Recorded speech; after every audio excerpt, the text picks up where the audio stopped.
Navsari cyber crime પોલીસે social media પર ગેરકાયદેસર પ્રવૃત્તિ કરતા ઝડપી પાડ્યો।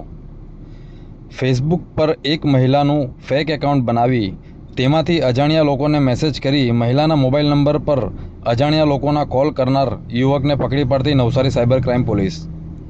જિલ્લામાં સાયબર ક્રાઇમની ગેરકાયદેસર પ્રવૃત્તિ અંકુશમાં લાવવા નવસારી સાયબર ક્રાઇમ પોલીસને જરૂરી માર્ગદર્શન સૂચન આપેલ, જે અંતર્ગત એક મહિલાની ફરિયાદ આવેલ કે કોઈ અજાણ્યા ઈસમે ફેસબુકમાં તેમના ફોટાઓનો ઉપયોગ કરીને તેમના નામનું ફેક એકાઉન્ટ બનાવેલ છે, તેમજ તેમાંથી અજાણ્યા લોકોને મેસેજમાં તેમનો મોબાઈલ નંબર આપી કોલ મી જેવા મેસેજ કરતા રોજ અજાણ્યા લોકોના તેમના પર કોલ આવે છે।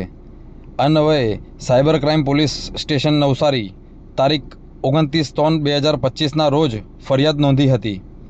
Police inspector Shri U L. Modi, Navsari cyber crime police તથા સ્ટાફ ટેકનિકલ તેમજ હ્યુમન ઇન્ટેલિજન્સથી આરોપીને શોધી પકડી પાડવા પ્રયત્નો કરેલ, જે અન્વયે આજ તારીખ 5/4ના રોજ આરોપી યુવક જયેશ મનસુખભાઈ ગજેરા, ઉંમર વર્ષ 27, રહે 202 પંચરત્ન એપાર્ટમેન્ટ, રાયચંદ રોડ, નવસારી નાઓ પકડી પાડી કાયદેસરની કાર્યવાહી કરેલ છે।